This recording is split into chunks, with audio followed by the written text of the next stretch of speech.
This is Jeremy Bamber's birth chart. Jeremy Bamber, who is incarcerated for unaliving his entire immediate family, absolutely horrific, protests his innocence. So this has come across my YouTube thing. When you log on to YouTube, this debates on whether he's innocent or not's come up on my YouTube, so I decided to have a look at his chart. Just Google Jeremy Bamber, the White House Farm, unalivings, 1985, 1986, Tolleshunt D'Arcy, Essex, UK.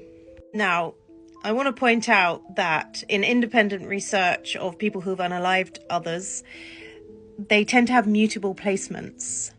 Yes, that is independent study, but it's very interesting to me. If you look at a list of prolific unalivers, they usually have the Sag moon, the Pisces, particularly Pisces, the Gemini.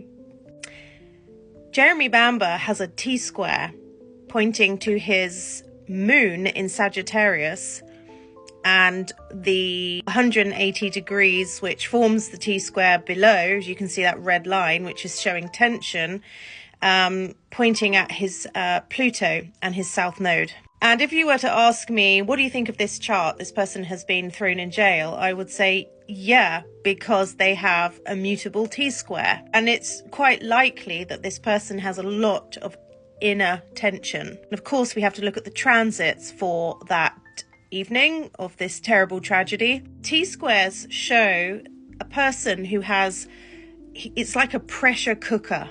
And because it's involving Pluto and the moon and the south node, this is an old karmic cycle. For me, this is like seething inner intensity. And the apex you can see pointing to the moon is how that is expressed and the direction of the energy that is within him and where that is being expressed, which is his emotional expression. In a healthy person, this T-square would create really healthy depth, intuition, and deep insight. In someone who has ordinarily been traumatized, and in which case he was adopted at birth, so this would have created within him an internal abandonment wound. This is someone who is emotionally unstable and emotionally intense. There would be extreme emotional reactions and, frankly, identity fragmentation.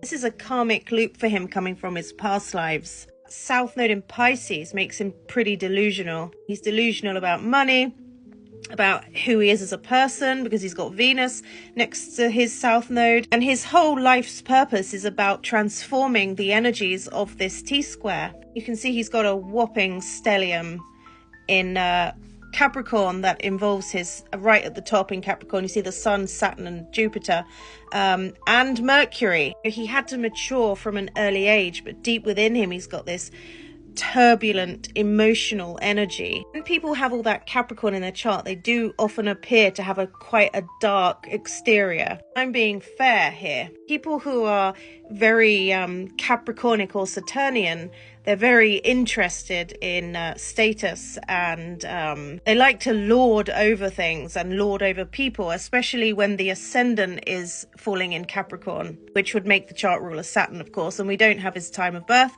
so we can't see his rising sign. The T-square really, especially when it's mutable, really represents past life and past patterns meeting the present moment.